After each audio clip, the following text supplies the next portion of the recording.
sa Mindanao. Radyo ng buong Pilipinas. Buong karangalan ng mga radyoman ng RMN Networks ang maglilingkod sa inyo. Maraming salamat, RMN. Number one. Wala nang iba. Radyo mo nationwide.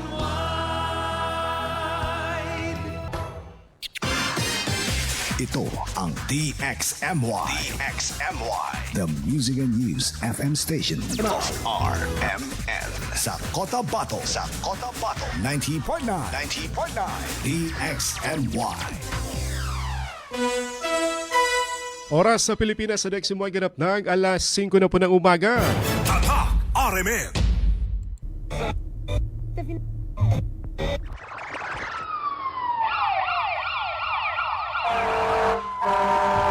Kaganapan sa magdamag, inyo nang malalaman mula sa RMN News Center. Ito ang unang radyo, unang balita. Kinalap mula sa iba't ibang panig ng lungsod at bansa. Detalyado, walang itinatago. Ang numero unong pinapakinggan namin umaumaga sa bahay. Unang radyo, unang balita. Ang mga boses na kwentuhan namin mga tsuper. At tindera sa palengke. Unang radyo, unang balita. Ang programang gigising sa diwa ng bawat pamilyang Pilipino.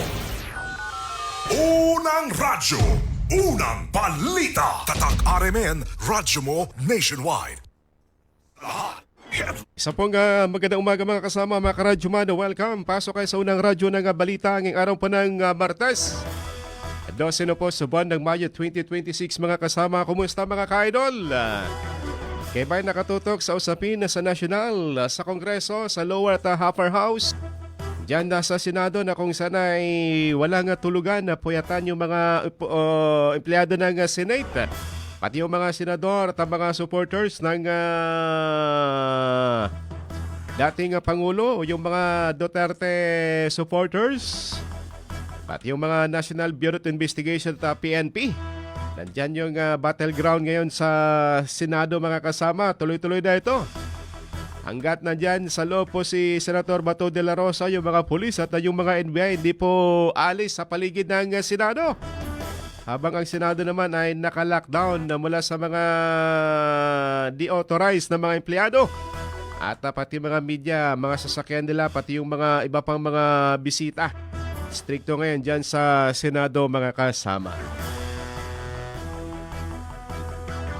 Samahan niyo po kami hanggang alas 6 sa paghatid po ng mga balitang nakalap ng niyo pong Radyo Man sa nakalipas na 24 oras dito sa loob at labas nating pinakamamahal na lungsod ng Cotabato. Sa napakarami po mga balitang dapat po ninyong malaman. Mga balitang nakalap ng niyo pong Radyo Man sa nakalipas na 24 oras. Ating kaagapay this morning sa Radyo Man Chief Tech Alvin Castillon at si Radyo Man Eric Ricardo Madamba Jr. Ito po yung Radyo Man Michael Swan. Una sa lahat, headlines. Dalawa patay, isa sugatan sa pananibagong ambus na naganap sa bahagi ng Midsayap kahapon. Mga negosyante ng alas, itong mga biktima, mga kasama. Una sa lahat, headlines. Sa babae na 2 linggo na pong nawawala, nakita na po ang kanyang bangkay na nakabaon sa dalampasigan dyan sa bahagi po ng Sultan Mastura sa Maguindanao del Norte. Una sa lahat, headlines.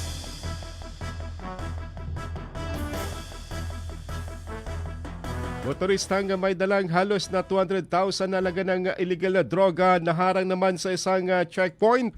Una sa lahat, headlines.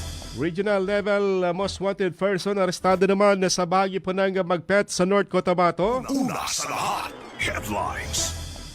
Disiplina ng kapulisan sa North Cotabato mas pinagtibay. Una sa lahat, headlines. Chief Minister Abdurao Pasami Gambar makakuha to Papro Secretary Mel Osinen Sarmiento.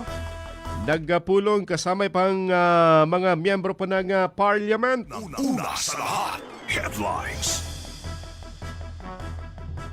Mga mangingisda sa Maguindanao del Sur tumanggap ng post-harvest equipment mula sa MAFAR. Una sa lahat, headlines. Balitang national, Vice President Sara Duterte na impeach sa lower house sa botong 257 25 yung mga nagno, samantalang siyam ang nag-abstain. Una sa lahat, headlines. Samantala sa Senado naman, nagkaroon po ng rigudon kahapon. Napalitan yung Senate President. Palitan si Senator Tito Soto ni Senador Alan na Peter Cayetano. Una sa lahat, headlines. Samantalang Senador Bato de la Rosa dumalo sa sesyon kahapon na sa Senado pero di pinapasok ng NBI, nagkaroon ng habulan sa loob po ng Senado dahil isisilbi sana ng NBI yung arrest warrant sa kanya. Nagaling po ng ICC, mabutit siya po nakatakas, kumbaga mabilis tumakbo hanggang sa nakarating sa plenaryo at doon na siya ay nagkaroon po ng kustodiya ng Senado. Una sa lahat, headlines. Balitang national o international, itong hantavirus.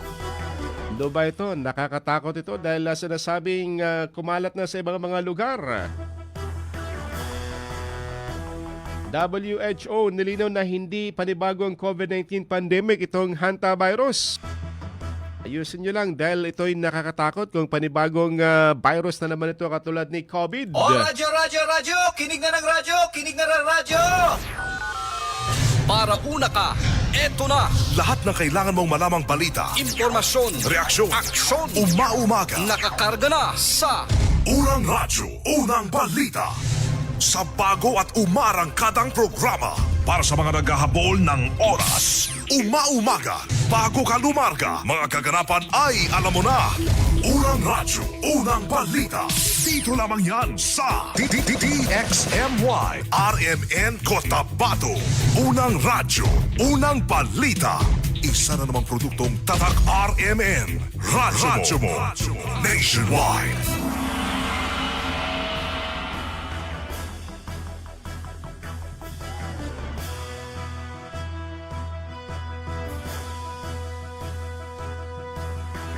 Muli isang magandang umaga mga kasama, mga karadyoman. Welcome sa unang radyo ng balita.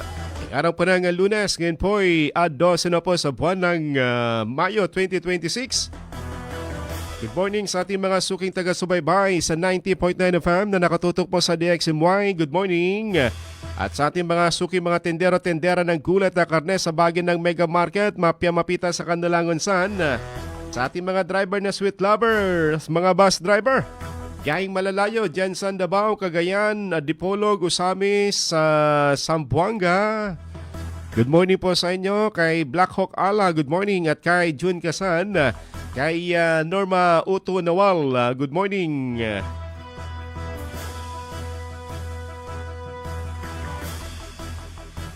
Dumako tayo sa detalye po nating balita mga kasama kahapon. Isang kaso pa ng pananambang ang nangyari dyan sa bagay po ng Midsayap. Ito ay nangyari sa bagay ng Purok Santan, Barangay Poblacion 8, Midsayap sa North Cotabato kung saan isang puting Toyota na bus o Nissan Navara ang tinambangan ng mga suspect. Na kung isa ay nahulog sa gilid po ng daan sa isang kanal na kung saan ay dalawa po yung napaulat na nasawi at isa yung nasugatan. Patay ang dalawang lalaki matapos na sila po itambangan sa naturang lugar. Kinilala ng Midsayap MPS ang mga nasawi na sina Dato Boots sa Aguilar, Gaynan na 54 anyos at si Muhammad Sali Lama, 43 years old na kapwa residente dito sa Cotabato City. Sugatan naman si Gemad Perdausi, 32 anyos na residente ng Sultan Kudarat sa Maguindanao del Norte na kasalukuyang ginagamot sa ospital habang nakaligtas din sa insidente ang isang 17 anyos na lalaki. Sa report ng kapulisan, nakipagkita umano ang mga biktima sa isang lalaking nagpakilalang ahente ng alahas mula sa Malabang sa Lanao del Sur para sa bentahan ng ginto at iba pang mga kagamitan. Naway sa madugong insidente ang transaksyon matapos umanong bumunot ng baril ang isa sa mga sospek at kagad na pinaputukan ang mga biktima bago tumakas dalang pera at mga alahas. Naunsihan pala ito.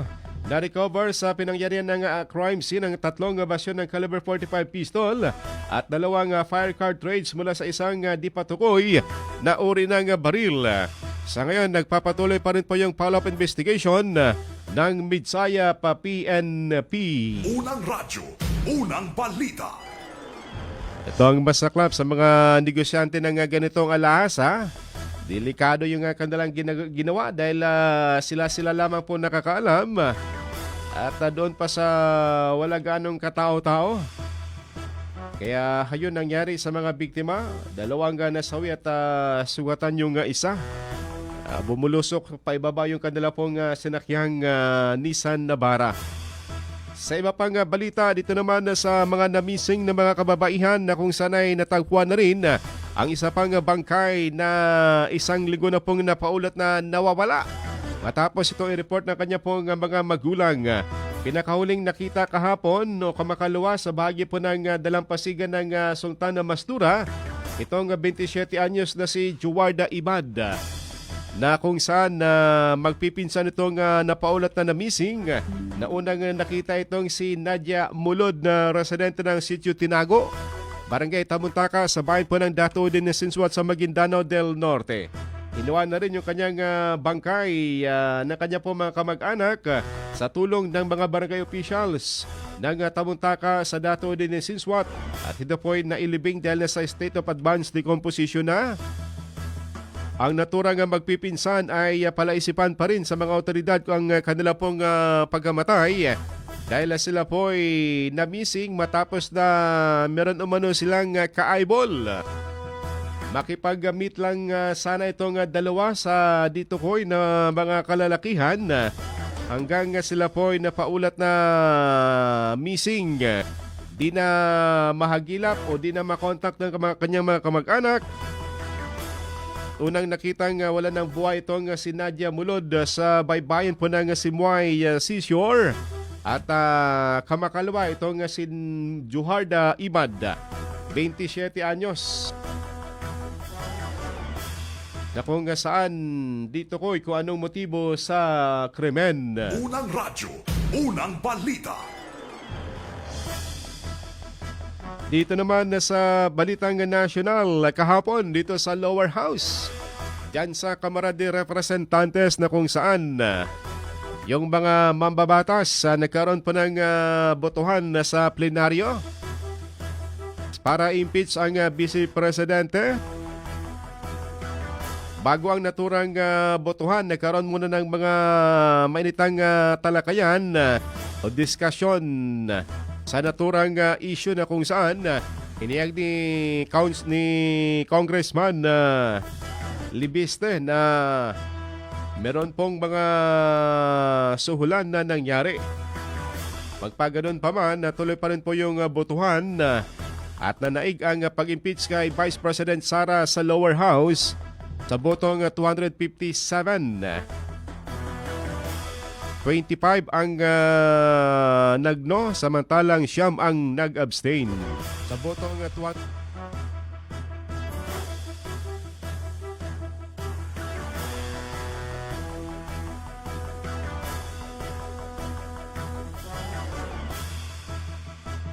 Unang radyo, unang balita. 255 members voting in the affirmative, 26 against, 9 abstention. House Resolution number 989, together with the findings, conclusion, recommendations contained in Committee Report number 261 are hereby adopted. Unang radyo, unang balita.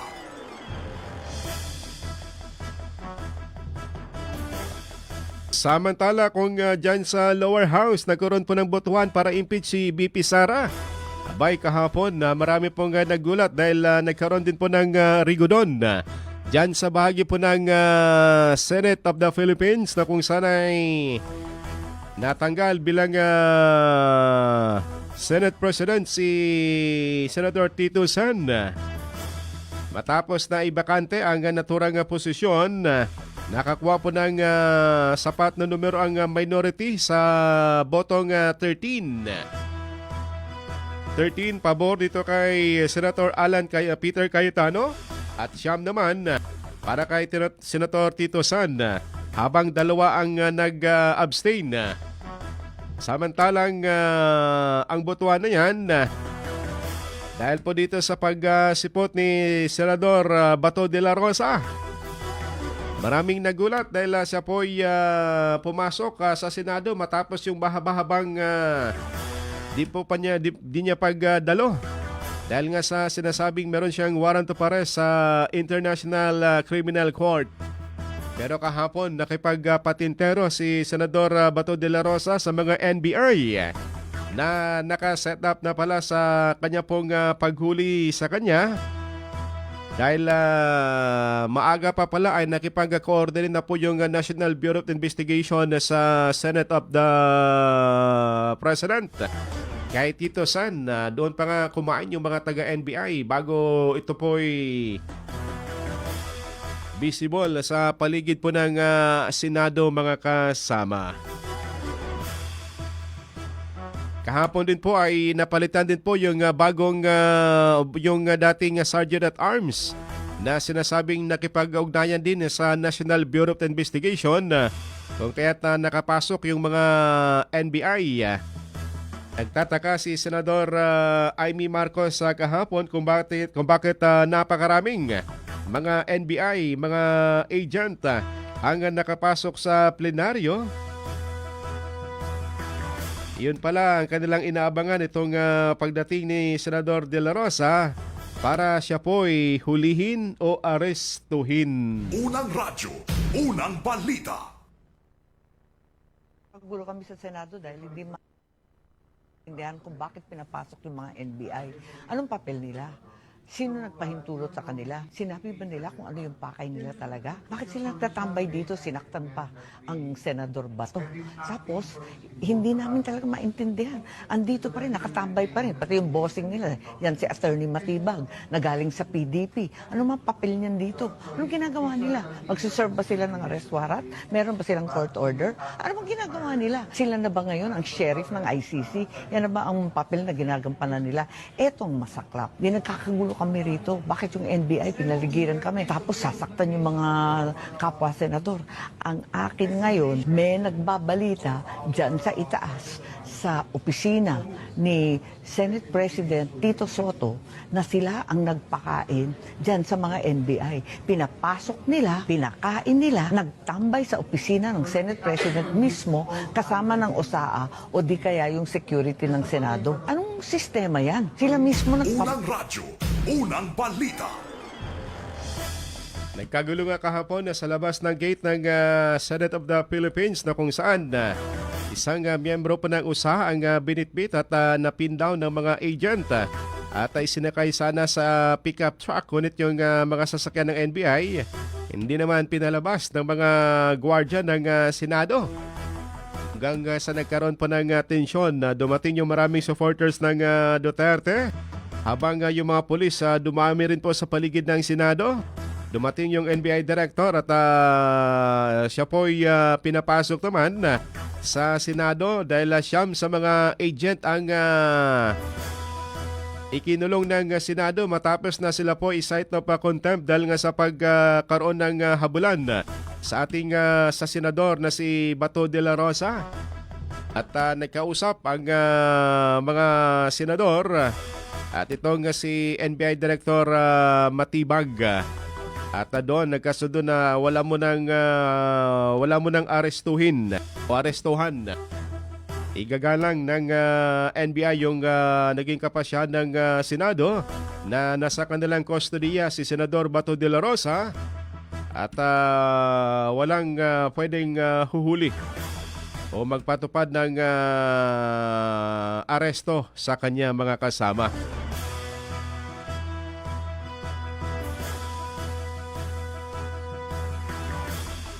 Unang radyo, unang balita. Saan mag-stay po? Go, go, go. Protective custody. Okay. This is not the first day I was expecting, and I want na yung mga temperature medyo bumaba. So I'm willing to sit down with whoever, the NBI, the DOJ, para i-resolve to. But I want it very clear na unacceptable na may habulan sa Senado. Yan ay mangyari man sa bisita natin, sa senador, sa media.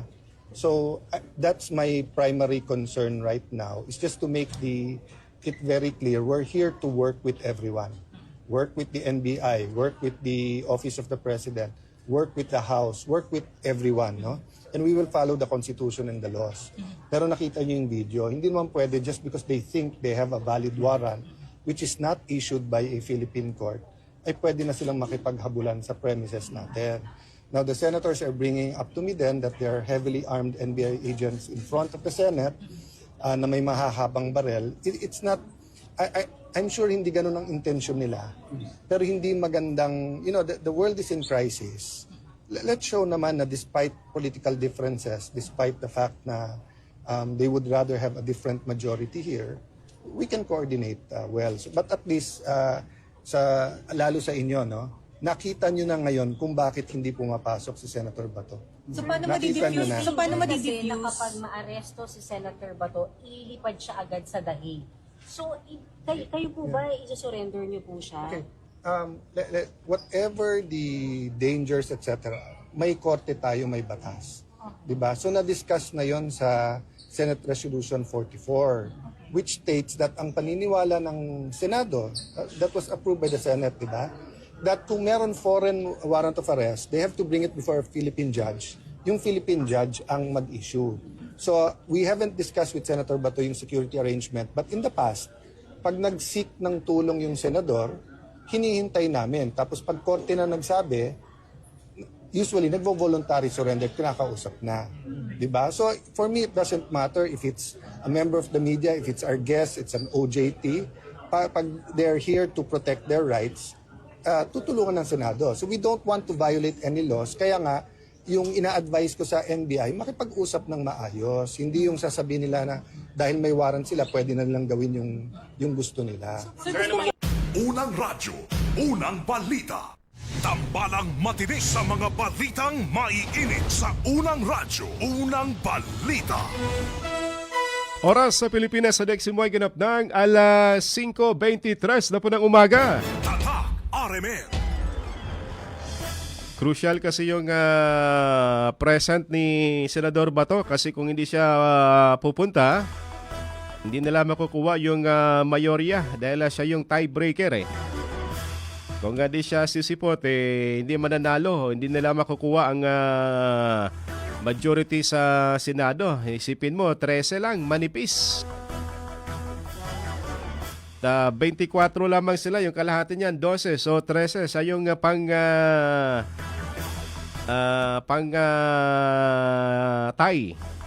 tiebreaker.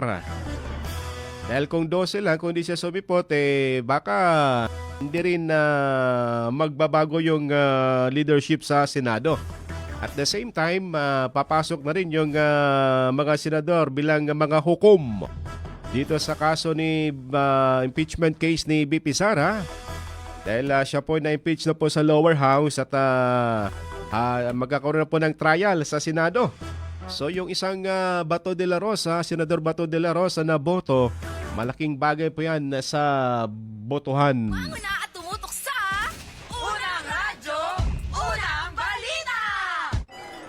Ating balikan ating tunguin mga kasama, ating mga kasamang radyoman na kumala po ng balita.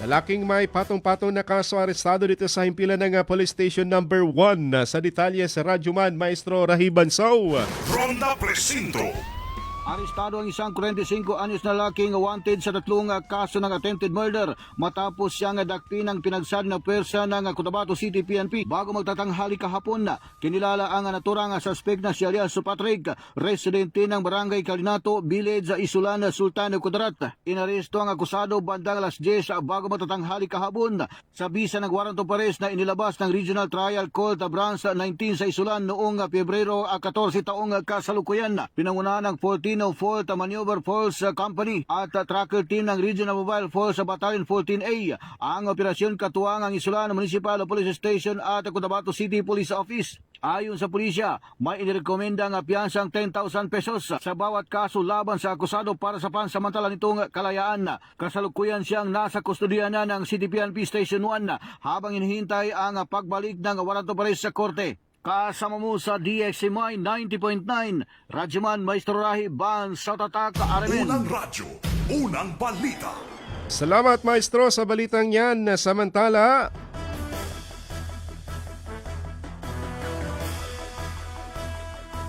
drug personality ng Police Station 3 positibo sa droga. Sa siyabungan na konpiska sa kanya, sinasabing totoo. Sa detalye sa Radyoman.web sa Abang. Ronda Presinto. Sinampahan na ng kaso ang drug personality ng Police Station 3 sa Office of the City Prosecutor matapos masakote sa bypass operation nitong weekend sa Malagapas, Aristan, Cotabato City. Ang akusado na si Dean Bara Mamalinta alias Dagul, 32 anyos, ay positibo sa paggagamit ng iligal na droga at tunay na siyang nakumpiska sa kanya base sa chemistry report ng RFU Bar. Naharap ngayon si Mamalinta sa kasong paglabag sa Section 5 at Section 15 ng RA 9165 o Comprehensive Dangerous Drugs Act of 2002. Nakapit pa rin ito sa Police Station 3 at hinihintay na lamang ang commitment order para ilipat sa Cotabato City Male Dormitory sa Malagapas, Aristan. Kasama mo sa DXMY 90.9 RMN Cotabato, Radyo Manebs, Abang Tatak RMN. Unang radyo, unang balita. Salamat .web. Samantala, 2 katao sugatan sa nangyaring pamamaril sa Tacurong City. Sa detalye sa Radyoman Jul Di Mapalaw. Ronda Presinto. Sugatan ng 2 katao matapos pagbabarilin ng di pa nakikilalang mga sospek sa Purok Katilingban, Barangay San Pablo sa Tacurong City, Sultan Kudarat Province alas 7:30 ng gabi. Kinilala ang mga biktima na sina Fahad Sulaiman, driver at residente ng Purok Maligaya, at si Aini Fahad na kapwa nasos tunggulang. Ayon sa paunang investigasyon ng kapulisan, ang mga sospek ay sakay umano ng isang berdeng minivan at isang kulay abong Toyota Hilux at walang habas na pinagbabaril ang mga biktima gamit ang M16 Armalite rifle. Recover naman ng mga otoridad sa crime scene ang mga basyo ng 5.56mm rifle na pinaniniwala ang ginamit ng mga sospek sa pamamaril. Patuloy pa ang investigasyon ng kapulisan upang matukoy ang motibo at ang mga nasa likod ng naturang krimen. Kasama mo sa DXMY 90.9 RMN Cotabato, Radyoman Jul Di Mapalaw, Tatak RMN. Unang radyo, unang balita. Salamat Jul sa balitang yan. Samantala, may gita 15,000 na mga stakeholders nakiisa sa Tara Basa Tutoring Program dito sa bahagi ng Region 12. Sa detalye sa Radyoman Day Simangot. DXMY Tatak RMN Report. Formal nang sinimula ng programang Tara Basa Tutoring Program ang 20 araw na learning session sa buong Region 12 kung saan 15,196 partner beneficiaries ang nakiisa sa unang araw ng implementasyon nito. Sa Region 12, kabuuang 6,607 parent beneficiaries at learners ang aktibong kalahok ngayong taon sa tulong ng 1,321 tutors at 847 youth development workers. Bilang mga tutor, nagtuturo ang college student sa mga batang hindi pa marunong bumasa o nahihirapang magbasa, habang ang youth development workers naman ay nagsasagawa ng parenting sessions para sa mga magulang o tagapag-alaga. Pinangunguna ng Department of Social Welfare and Development o DSWD, katuwang ang Department of Education o DepEd at ng mga lokal na pamahalaan. Layo nitong mapabuti ang kakayahan sa pagbasa ng mga batang mag-aaral, lalo na yung mga nahihirapang bumasa. Kasama mo sa DXMY 90.9 Radio Monday Simangud, Tatak RMN. Unang radyo, unang balita. Salamat Radyo Monday Sig. Oras natin ganap ng alas 5:30 na po ng umaga. Tayo po ay maghanap buhay muna. Tayo po'y humigop muna ng Muscle Man Strong Coffee para meron po tayong lakas sa buong maghapon. Mga unang balitang kailangan mong malaman. Mga isyung huhulma sa inyong kaisipan. Unang radyo, unang balita. Unang radyo, unang balita. This time check is brought to you by ang kilala mong Alaxan, extra galing na. Up to 3 times faster versus Alaxan FR. New Alaxan Extra. This time check is brought to you by Cobra Energy Drink. Pag meron ka nito, walang talo. This time check is brought to you by iBerry Gold. Mas daghan ang lutin, mas epektibo, mas klaro. This time check is brought to you by Tang. Himo ang ganado ang pagkaon with Tang.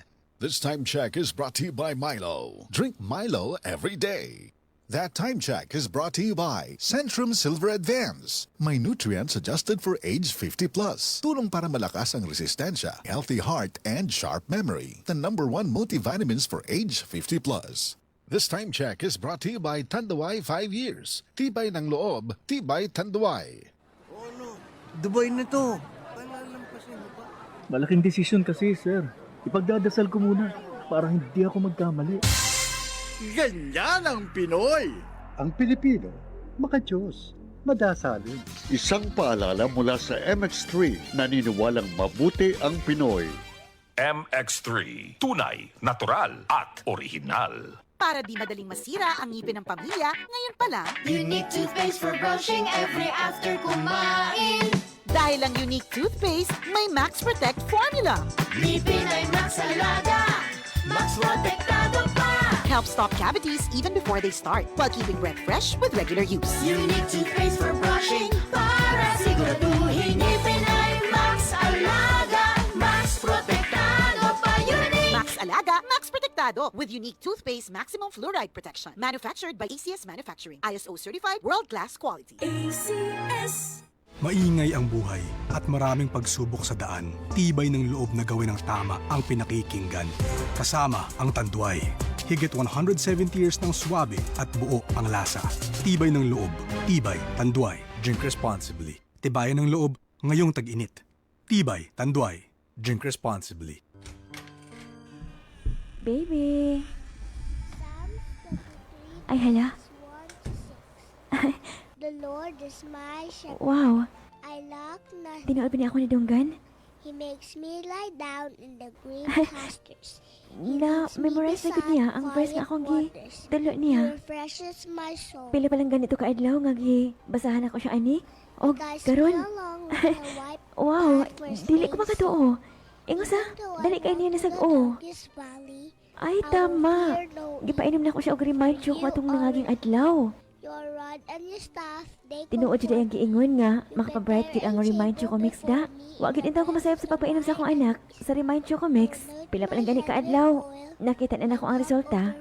Samot na gid siguro kung isig-isigi na ako og painom sa akong anak ang remind Choco Mix. all the days of my life. And I will dwell in the house of the Lord forever. Amen.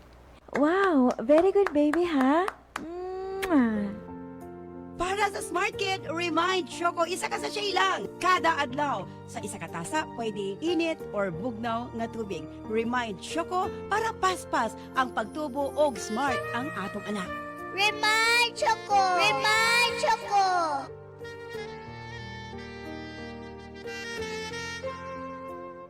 That news was brought to you by Centrum Silver Advance. May nutrients adjusted for age 50 plus. Tulong para malakas ang resistensya, healthy heart, and sharp memory. The #1 multivitamins for age 50 plus. This newscast is brought to you by ang kilala mong Alaxan, extra galing na. Up to 3 times faster versus Alaxan FR. New Alaxan Extra. This newscast is brought to you by Cobra Energy Drink. Pag meron ka nito, walang talo. O radyo, radyo, radyo! Kinig na ng radyo! Kinig na ng radyo!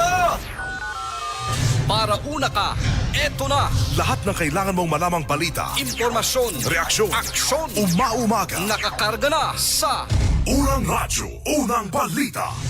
Sa bago at umarangkadang programa, para sa mga naghahabol ng oras. Umaumaga, bago ka lumarga, mga kaganapan ay alam mo na. Unang radyo, unang balita.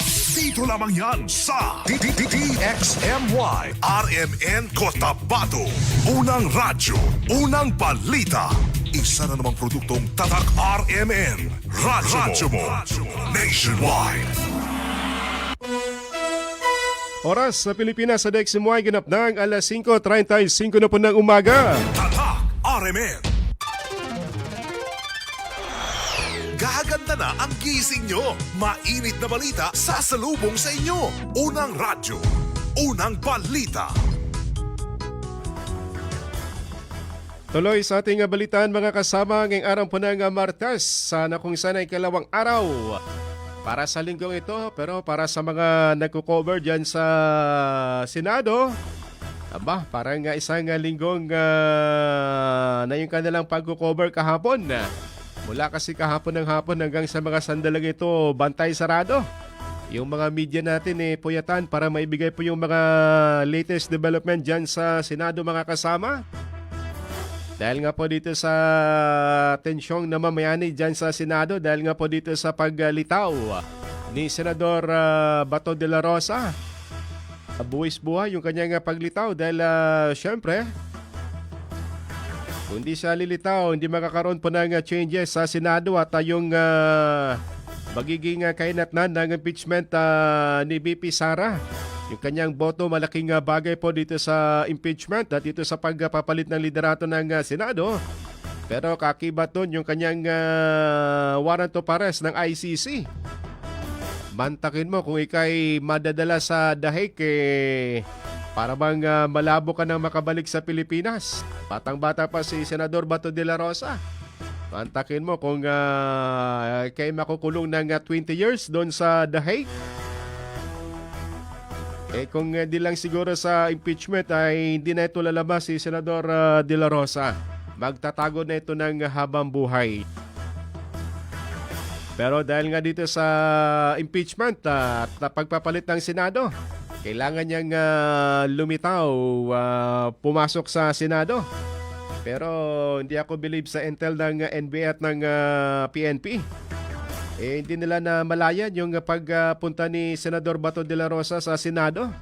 Sana sa airport pa lang o sa mga daungan pa lang nasitanan nila itong si Bato. Hindi yung dyan na lang sila nag-aabang sa Senado. So kumbaga yung kanilang intelligence ay mahina rin. Kung alam lang nila, pag-alis pa lang siguro ng Mindanao, pagpunta sa Maynila, natutukan na nila itong si Bato. Bago pa nakapasok dyan sa Senado at nakipagpatenteruhan. Habulan, talagang mabilis pa lang tumakbo itong si Senador Bato. Paano hindi malakas tumakbo, mayor itong si Senador Bato de la Rosa. PMAyer ito. Good morning kay RR Salinas at kay Father Elmar Cortel. Happy Tuesday daw sa bahagi po ng Noro Upi sa Maguindanao del Norte. Kay LJ Landao, Pioge Pawen. Good morning Sir Mike. Pabati sa mga pamilya ko dito sa Sitio Ulango, sa Labungan. Kay Ramel Madidis, good morning sa RH3. Kay Mad Sambang, good morning. At kay Akmad Enok sa Tenorio Awang. Kay Bay Shalimar Ampatuan na sa Poblasyon 7 sa Midsayap. Kay Bayo Mocolson Bitibang Waya, kay Dato Tungwaya ng Purok Bayalabi sa Dato Balabaran.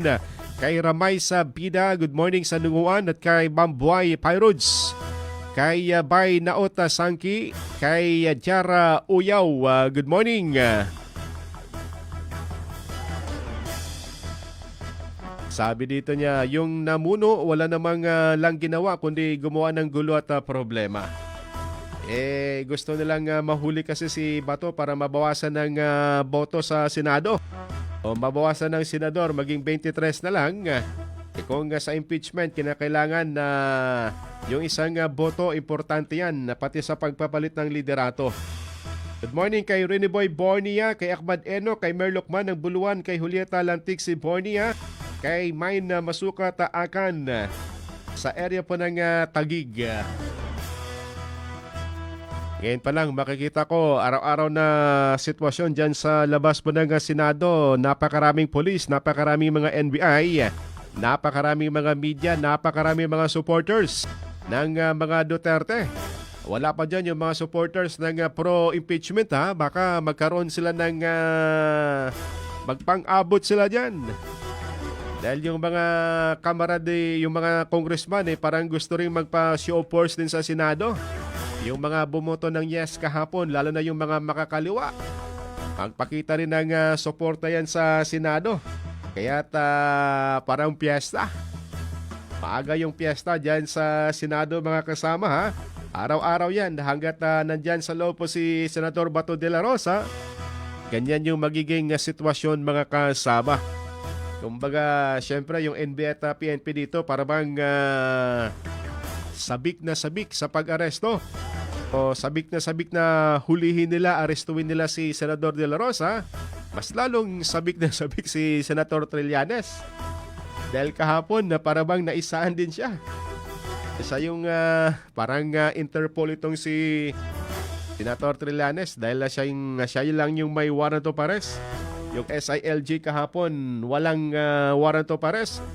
Pero yung dating senador meron. Una at tumutok sa Unang Radyo, Unang Balita! Ang tabayanan sa yung mga balitang nasyonal sa aming DCXL. Lalo na sa newscast dahil sila po nakatutok dyan sa Senado. Mga kaganapan dyan sa Upper House. Sa iba pang balita, motoristang umiwas sa checkpoint, arestado ng mga kapulisan, mahigit sa 170,000 na halaga ng illegal na droga na samsam. Inilalang suspect na si alias Rajib, 33 anyos, binata na isang construction worker, residente ng Calawag 2 sa Isulan. Sa halip na huminto para sa routine inspection na sa kanyang City Badja single motorcycle, ay pinaharurot ng rider ang kanyang motorsiklo dahil upang habulin ito ng mga kapulisan hanggang sa masukol sa Purok Rambutan, Barangay Magsaysay sa naturang bayan. Tinatayang nasa 25 grams ng illegal na droga ang kanya pong dala. Siya'y nakapit na sa lakab cell ng Isulan MPS. Unang radyo, unang balita. Sa balitang impeachment mga kasama, yung ating kongresista ng masa dito sa Maguindanao del Norte at Cotabato City. Hindi bumoto si Maguindanao del Norte with Cotabato City Representative Congresswoman Biden Pulmastura sa impeachment kay Vice President Sara Duterte sa plenaryo sa Kongreso kahapon. Sa naganap na botohan, 257 na mga kongresistang bumoto pabor laban sa impeachment ng Vice Presidente, 25 ang di pumabor at 9 ang nag-abstain. Inaasang iakyat ang naturang impeachment proceeding sa Senado pagkatapos ng ginawang botohan kahapon sa Kamara. Inaasahan na sa Wednesday magkukonvene ang Senado para po maging judge dito sa impeachment case ni VP Sara. Unang radyo, unang balita.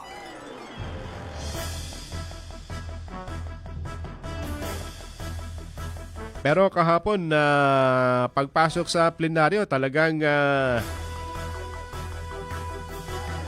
mainit-init ang naging pahayag ni Senador De La Rosa matapos yung ilang patenteruhan, ilang takbuhan. Nagkaroon siya ng mga galos dahil nga sa nais siyang dakpin ng mga NBI. At yun na nga, kanyang kinwestiyon yung mga NBI ba't nasa loob ng Senado.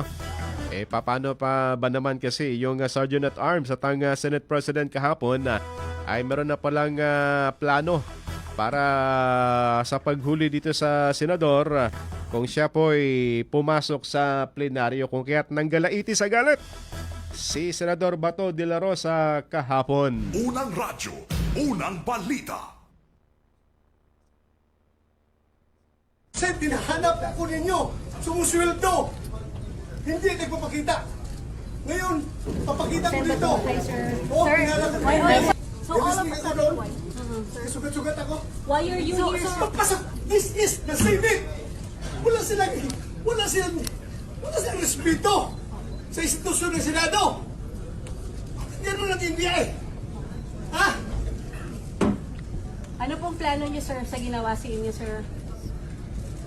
Pag-usap kami.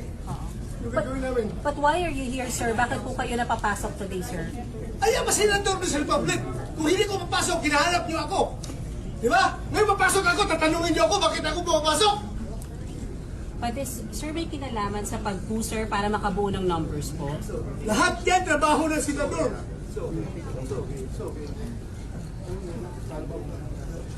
Unang radyo, unang balita. Tambalang matinis sa mga balitang maiinit sa unang radyo, unang balita. Oras ganap ng alas 5:45 na po ng umaga. Tatak RMN. Na high blood yung taga Santa Cruz, Davao del Sur, ha? Si Senador Bato de la Rosa. Pinainom muna siya ng tubig, baka ma-high blood kahapon. Dahil ikaw ba naman na patintero? Ilang floor yung kanyang dinaanan na mabutit na ligaw niya yung ibang mga NBI na humabol sa kanya. Pero CCTV ng Senado, ha, parang blurred. Kala ko high-tech itong mga sa Senado natin. Malinaw yung mga kuwang camera pero parang puti man. Blurred. Ating balikan mga kasama, ating mga kasamang Radyoman na kumala po ng balita. Ating adakuan muli si Radyoman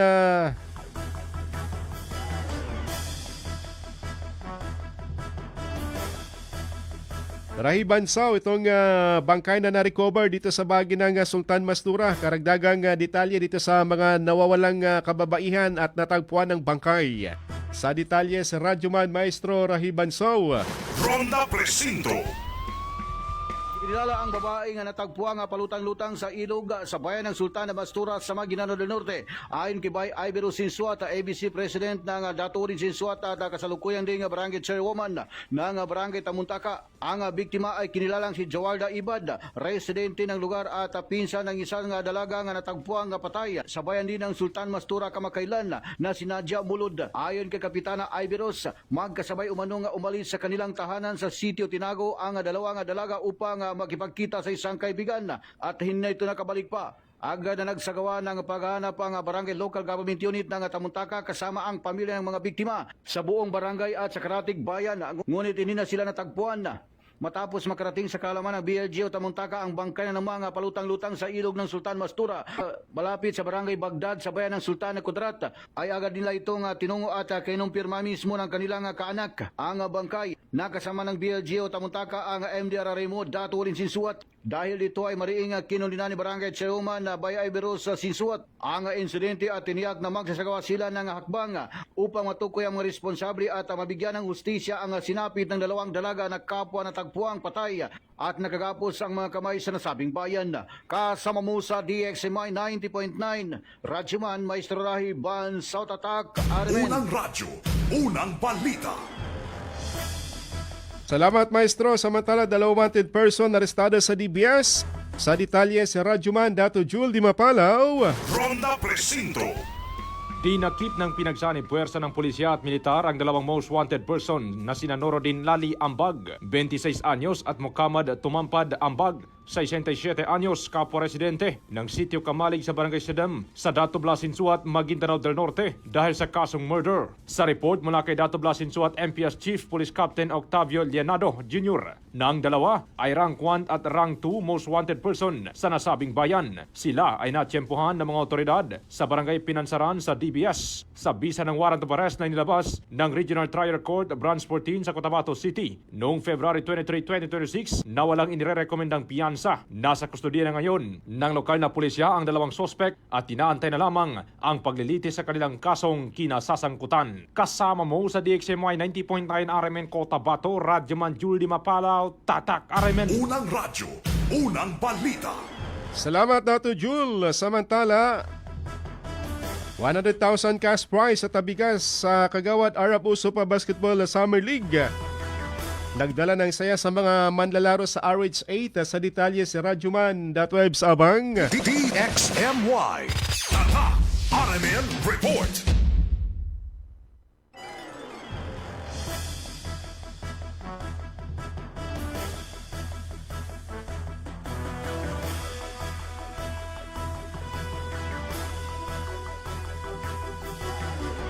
Masaya si Kagawad Saidamin Arab Usop ng Barangay Rosarets 8 Cotabato City na naging matagumpay ang palaro kung saan tumanggap ng bigas at cash prizes sa mga nanalong kupunan matapos ang mahigit isang buwang Basketball Summer League 2026 sa ND Village sa lungsod.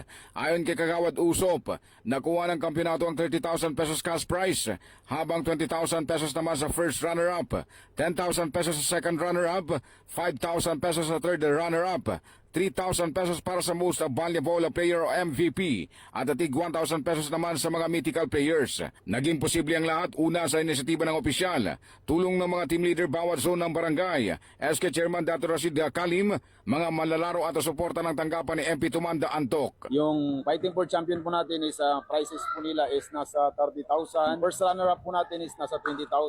Second runner-up natin is nasa 10,000 at saka nasa third runner-up natin is nasa 5,000. Inisyatibo ko po ito. Opo, ipamimigay po natin yung bigas natin sa lahat ng players na kilaok, sumali dito sa Summer Basketball League. Meron din pong tumulong ng mga MP, lalo-lalo na po kay DFP President, MP Doc Tumanda Antok. Kasama mo sa DXMY 90.9 RMN Cotabato, Radyo Manebs Abang Tatak RMN. Unang radyo, unang balita.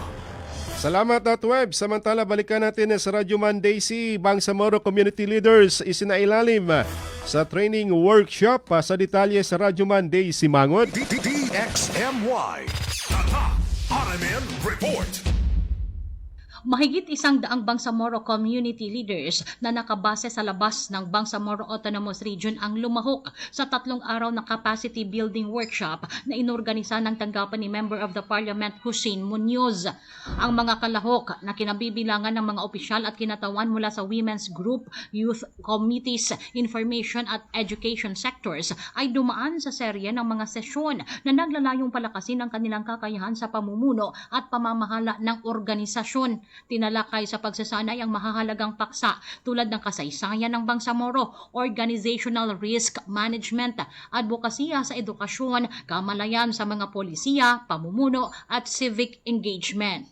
Ayon kay MP Munoz, mahalaga ang pagpapalakas ng pamumuno sa antas ng grassroots upang makabuo ng mas matatag at nagkakaisang mga komunidad. Ang nasabing aktibidad ay pinondohan sa pamamagitan ng Transitional Development Impact Fund o TDIF at isinagawa sa pakikipagtulungan ng Ministry of Public Order and Safety o MPOS. Kasama mo sa DXMY 90.9 Radio Monday si Mangud Tatak RMN. Unang radyo, unang balita. May tama ka sa loto. Ating isilipin muna mga kasama, resulta ng drone ng PCSO kahapon na hindi po umurong sa pagtulong. Alas 2:03:034, 5 PM naman na 3:20. Samantalang alas 9 naman na 3:02. Alas 5 naman o 9 PM 4 digits 6516. Ang tumoy 516. Samantalang Mega Lotto naman na 645 na sa 15 million ng jackpot prize. Winning combination natin 19, 21, 39, 41, 38 at 44. Grand Lotto 655 na sa 95 million plus ang jackpot prize. Winning combination 40, 52, 32, 46, 20 at 07. Congratulations sa nakakuha ng winning combination na yan. Morning kay Ashmin sa Midon. Balitang Showbiz. Halikan natin sa Radyoman Daisy update sa mga marites. Sa kasamaang palad, naging biktima ng tinatawag na basag kotse gang si Andrew Mulak. Si Andrew ay kapatid ni Aga Mulak. Sa kanyang Facebook post, ibinahagi ni Andrew ang anyay unang beses na nangyari sa kanya. Naganap ang insidente sa 8th Street, New Manila, Quezon City. Ayon sa paunang investigasyon, 2 passport ang tinangay ng mga hindi pa nakikilalang suspek. Si Andrew ay under contract sa Viva Artist Agency. Ilan sa mga pelikulang nilabasan niya ay ang Squad Goals at Working Boys 2, Choose Your Papa. Kasama mo sa DXMY 90.9, Radyo Man Daisy Mangud, Tatak RMN. Unang radyo, unang balita. Salamat Radyoman Daisy. Susunod na si Radyoman SM Erwin Kabilbigan at Radyoman.web Sabang. Sa programang Straight to the Point, ating naging kagapay this morning si Radyoman Chief Tech Alvin Castillon at si Radyoman Eric Ricardo Madambal Jr. Ito po yung Radyoman Michael Swan. Tatak RMN.